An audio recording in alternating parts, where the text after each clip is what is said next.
धर्म ध्वजा YouTube channel पर सनातन धर्म प्रेमियों का हार्दिक स्वागत एवं अभिनंदन है। आज हम आपको महाब्रह्मर्ष से मिलवाएंगे जो अपने विचारों को आपके समक्ष रखेंगे और निश्चित रूप से आपको सुन करके लाभ होगा।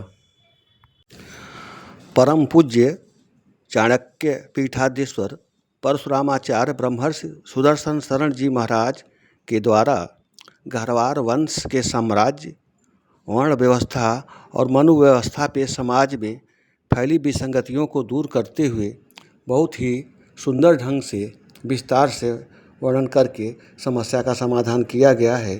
आप सुनिए। आज कथाएं होती हैं। राम की कथा, राम जी की कथा में जो बहुत महत्वपूर्ण विषय है, जो हमारे इस सनातन संस्कृति के पालन करने वालों के अंदर जो एक बड़ी व्यवस्था की बात आती है, मनुवाद मनुवाद मनुवाद मनुवाद मनुवाद तो कुछ नहीं ऐसा है, क्योंकि यहाँ कश्यप अदिति महातप किन्हा तिनका मैं पूरब बर दिन्ना भगवान कहते हैं, और साथ ही कहते हैं कि चातुर्वर्ण म्याथिष्टम गुण कर्म विभागशः, चार वर्णों की रचना गुण और कर्म के आधार पर हुई है। जो तपस्या से प्रसन्न होते हैं, ब्रह्मा कहते हैं वर मांगो, राजन वर मांगो। उन्होंने कहा कि सो तुम जानो मंतरयामी पूर्व मोर मनोरथ स्वामी, माता आप भी तो वरदान मांगो, आप भी तो साथ में तपस्या कर रही हो। उन्होंने कहा चाह तुम ही समान सुत प्रभुसन कमन दुराओ। उन्होंने कहा कि आप सदिश खोजो कह जाई, नृपतो तनय होब मैं आई, अनसन सहित लेवे अवतारा, मैं दिनकर कुल वंश उदारा, मैं दिनकर कुल वंश उदारा।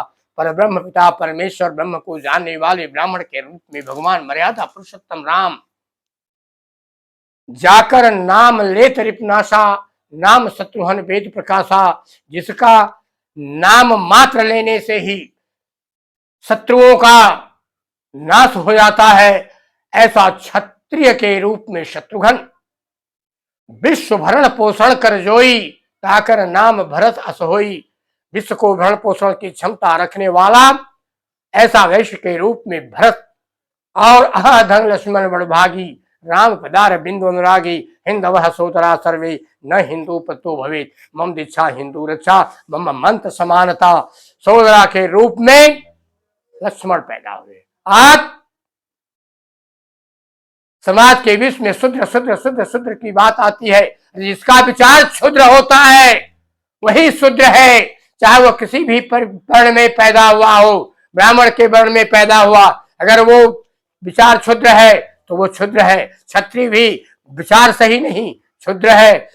वैश्य का भी विचार वह भी क्षुद्र है, लेकिन अगर श्रेष्ठ विचार है तो श्रेष्ठता को प्रदान करता है।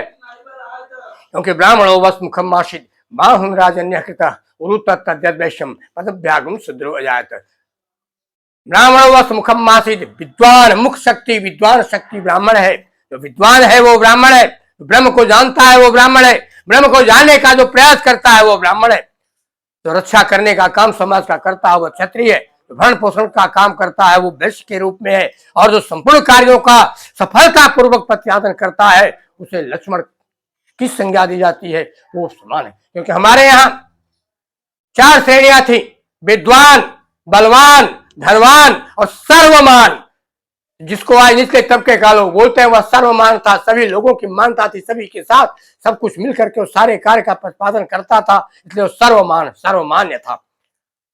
आज तथाकथित जाति प्रमाण के कारण यह समाज विखंडित हो रहा है।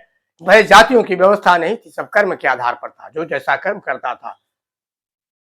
डीएम साहब को डीएम ही बोलेंगे, थानेदार को थानेदार बोलेंगे, इंजीनियर को इंजीनियर बोलेंगे, डॉक्टर को डॉक्टर बोलेंगे, अध्यापक है तो लोग उसे मास्टर साहब गुरुजी बोलते हैं। जाति सूचक प्रयोग शब्दों का प्रयोग करके, और उसे किसी को भी कोई गुरुजी नहीं बोलता है, सब गुरुजी ही बोलते हैं। किसी भी साधु संत को लोग महात्मा जी, साधु जी, संत जी, आचार्य मंडलेश्वर, महामंडलेश्वर आदि बोलते हैं। किसी को जाति से सूचक नहीं करता है, इसलिए जाति की व्यवस्था तो यहाँ थी नहीं। जाति की व्यवस्था तो तथाकथित मुगल काल से प्रारंभ हुई, समाज को विघटन करके सत्ता प्राप्त करके सनातन संस्कृति समाप्त करने का कुचक्र और षड्यंत्र है। और मैं तो चाहता हूं कि षड्यंत्र बिल्कुल नहीं चलना चाहिए। अगर जाति प्रमाण पत्र देना बंद हो जाए तो निश्चित तौर पर यहाँ सारे लोग समान हो जाएंगे, किसी कोई जाति नहीं रहेगी, सब यहाँ पर भारतीय रहेंगे, सब यहाँ सनातनी रहेंगे, सब यहाँ एक ही प्रकार के लोग समान रहेंगे। खैर यह राजनीति का विषय है, इधर नहीं जाना चाहिए। हम सब तो समाज को मार्गदर्शन देने वाले लोग हैं, इसलिए चातुर्वर्ण्यम व्यासशिष्टम गुण कर्म विभाग से भगवान की जो व्यवस्थाएं हैं, लीलाएं हैं, जो रचनाएं हैं, उसी पर आधारित हमें समाज को देखना है, सबको समान रूप से देखना है। हमारे आश्रम की जब व्यवस्था आती है, ब्रह्मचर्य, गारहस्थ, वानप्रस्थ, संन्यास, आसन असन व्यसन, नारी निद्रा, भोजन का परित्याग करके 14 वर्षों तक जंगल में रह करके राम के सारे कार्यों का प्रतिपादन करने वाले ऐसे सोदरा के रूप में लक्ष्मण ब्रह्मचर्य, संपूर्ण कार्यों का गृहस्थ के संपूर्ण कार्यों का प्रतिपादन करने वाले भगवान मर्यादा पुरुषोत्तम राम स्वयं गारहस्थ। भरत ही राजा होंगे, इस प्रकार का वरदान ताप बस राम की चरणपाद का ला करके रख करके और राज सत्ता का काम देखते हैं कि नहीं, मुझे राजा नहीं बनना है। ज्येष्ठ भ्राता ही घर का मालिक होता है पिता के नहीं रहने के बाद, इसलिए राम ही राजा रहेंगे। और ऐसा करके वह अयोध्या जी से लगभग 30 किलोमीटर के दूर नंदीग्राम में आकर के वहां पर रह करके और वहीं से संचालन देखते हैं।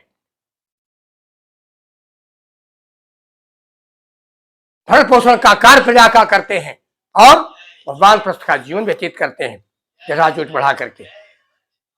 संन्यास, ननिहाल से लौटने के बाद जब देखा कि पूरा अयोध्या वीरान पड़ा हुआ है, हाहाकार मचा हुआ है, पिताजी नहीं है, माताएं विधवा हो गई, भाई था जंगल चला गया और एक भाई फिर बाद में वानप्रस्थी बन गया। न किसी प्रकार का कोई कष्ट, न किसी प्रकार का कोई शोक, न किसी प्रकार का कोई विद्वेष, एकदम बिल्कुल निष्प्रेह पूज्य विप्रशील गुणहीना। तमोगुण रजोगुण, सतोगुण रजोगुण तमोगुण, तीन ही गुण होते हैं। तीन गुणों से ऊपर जिसके अंदर गुण है समरसता का, वह विप्र होता है, वही पूजनीय होता है। सतोगुण, मैं धार्मिक हूं, मैं किसी का जल नहीं ग्रहण करूंगा, अन्न ग्रहण नहीं करूंगा, यह भी एक घमंड है, अभिमान है। मैं राजा हूं, यह भी अभिमान है। मैं वो नीच कार्य करता है, वह व्यवस्थित नहीं रहता है, पूजा पाठ नहीं करता है, यह भी एक अहंकार है कि वो तमोगुणी है, यह भी एक अहंकार है। लेकिन जब इन तीनों गुणों से ऊपर व्यक्ति हाँ लाभ जीवन मरण जस अपजस विधि हाथ की जब कल्पना रखता है तो वह विप्र है, वही पूजनीय है। जैसा गोस्वामी जी ने लिखा, आज चौपाई को भी गलत पढ़ा जा रहा है, पूज्य विप्र शील गुणहीना, यह लिखा हुआ है। क्षुद्र न पूज्य गुण ज्ञान प्रवीणा, कितना हो विद्वान होगा उसका क्षुद्र भाव है, निष्ठा का भाव है, ऐसा व्यक्ति कहीं भी मान्य नहीं होता है। यह उस चौपाई का अर्थ होता है, न कि चौपाई का अर्थ होता है जो अन्यथा आज दुष्प्रचारित किया जा रहा है। खैर उससे भी लेना देना नहीं है, तो राजनीति है, राजनीति से संतों को कोई लेना देना नहीं है। हमें तो समाज को व्यवस्थित समरस लेकर के चलना है। जो समरसता का भाव था, चारों वर्ण बराबर थे, चारों व्यवस्थाएं बराबर थी, न कोई ऊंचा था न कोई नीचा था, तो एक साथ बैठ करके राम राज बैठे त्रैलोका, हर्षित भय गए सब शोका, बैर न कर का हुसन कोई, राम प्रताप विषमता खोई। तो राम का राज था, उसी राम राज की कल्पना तो आज अंग्रेजों से देश को स्वतंत्र कराने के बाद इस देश के महात्मा गांधी ने भी कल्पना कर रखी थी। जब यहाँ जनता के द्वारा चुनी हुई जनता की सरकार होगी तो गौ माता की हत्या पर पूर्ण प्रतिबंध लगेगा, धर्मांतरण पर रोक होगी, सनातन को बचाने का कार्य होगा, जनता के द्वारा ही सरकार चलाई जाएगी। और आज तो लोकतंत्र में प्रश्न खड़ा है, कौन बड़ा है? लोक बनाए तंत्र, तंत्र यह देश चलाए, देश चलाने वाले सोच रहे हम रहे देश बाहर में जाए, जिसका प्रत्यक्ष उदाहरण 75-76 की इमरजेंसी थी। लोकतंत्र के नाम पर निरंकुश तंत्र चल रहा था। आज तो कम से कम भारत विश्व गुरु बनने के कगार पर खड़ा है। इस वंदे भारत मातरम बोलने के कारण, वंदे मातरम बोलने के कारण, भारत माता की जय बोलने के कारण असंख्य नौजवानों को फांसी के फंदे पर लटकाया गया था। आज वही अंग्रेज अपने अपने असेंबली में भारत के बटुकों को बुला करके राष्ट्रपति और प्रधानमंत्री पद की शपथ ले रहे हैं। इस देश के प्रधान सेवक का तिरंगा हाथ में लेकर के स्वागत कर रहे हैं।